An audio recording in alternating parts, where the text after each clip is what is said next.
নমস্কার বন্ধুরা, আবারও আমার চ্যানেলে সবাইকে স্বাগত। আজ আমি কুলচা বানিয়ে দেখাবো, আর কোনো রকম তেলে ভাজা ঝামেলা ছাড়াই। এই 1 কাপের মতো ময়দা নিয়েছি আর 1 কাপের মতো আটা নিলাম। এটা আপনারা চাইলে ময়দা দিয়েও করতে পারেন, আবার আটা দিয়েও করে নিতে পারেন। তাতে পরিমাণ মতো নুন দিলাম, আর 4 থেকে 5 চামচ চিনি দিলাম, আর সাদা তেল 5 চামচ দিলাম আমি, আর পরিমাণ মতো বেকিং পাউডার দিলাম, হাফ চামচের থেকে একটু কমই দিলাম। দিয়ে সমস্ত উপকরণ ভালোভাবে এবারে শুকনোভাবে মেখে নিলাম। তাতে আমি 5 চামচের মতো টক দই দিচ্ছি।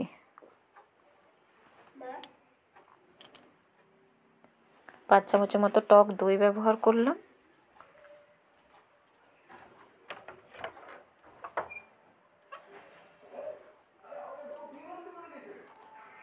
এবার একটু হালকা গরম জল দিয়ে আটাটাকে ভালোভাবে মেখে নেব। একদমই হালকা থাকবে কুসুম গরম জল। এভাবে মেখে 3 থেকে 4 ঘন্টা আমি রেখে দেব। এভাবে রাখার পর আমি দেখাচ্ছি অনেকটা ফুলে উঠেছে। এরপর এটাকে ভালোভাবে আবারও আমি মেখে নেব, মেখে লেচি কেটে নেব। একটু মোটা মোটা হবে, সেই অনুযায়ী একটু বড় বড় লেচিটাই করে নিতে হবে। লেচিগুলো আমি করে নিয়েছি। এবার বেলুন চাকিতে এগুলো বেলে নেব। একদমই অল্প আটা দিলাম, দিয়ে ভালোভাবে আমি বেলে দেখাচ্ছি কীভাবে কুলচাগুলো বানিয়ে নিতে হবে। এভাবে একটু লম্বা লম্বা করে বেলে নিতে হবে। এটা একদম গোল শেপ আসবে না, একটু লম্বা হবে, দেখতে সুন্দর লাগবে।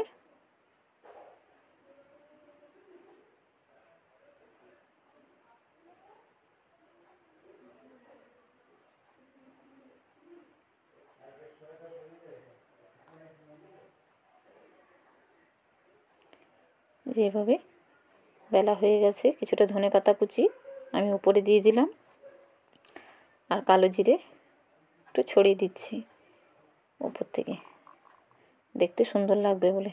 এবার এটাকে আমি হালকা হাতে বেলে নেব। যে একদম হালকাভাবে বেলে নিতে হবে, এভাবে যাতে ভেতরে বসে যায়।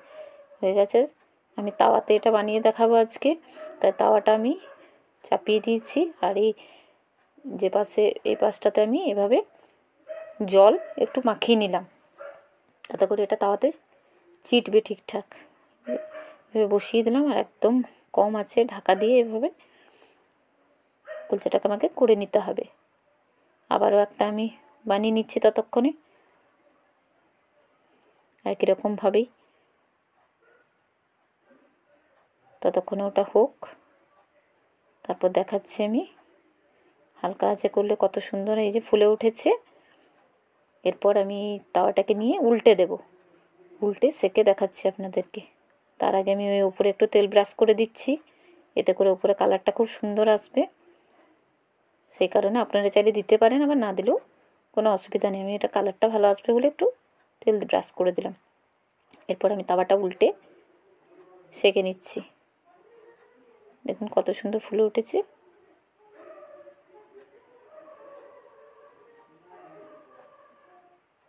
তো কি সুন্দর ফুলে উঠেছে। এভাবে ঘুরিয়ে ঘুরিয়ে তাওয়াটা উল্টে করে নেবেন, খেতে খুব সুন্দর হয়। এভাবে একটু সময় নিয়ে বানাবেন, বাড়ির সবাই দেখবেন ছোট থেকে বড় সবাই খুব পছন্দ করবে। এভাবে করে নিলাম। এবার আমি তুলে দেখাচ্ছি।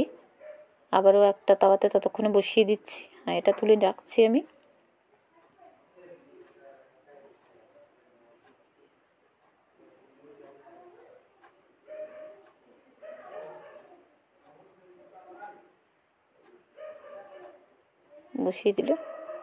বসিয়ে দিয়ে আমি আবারও এটাকে করে নেবো ঢাকা দিয়ে, একই রকম প্রসেসে।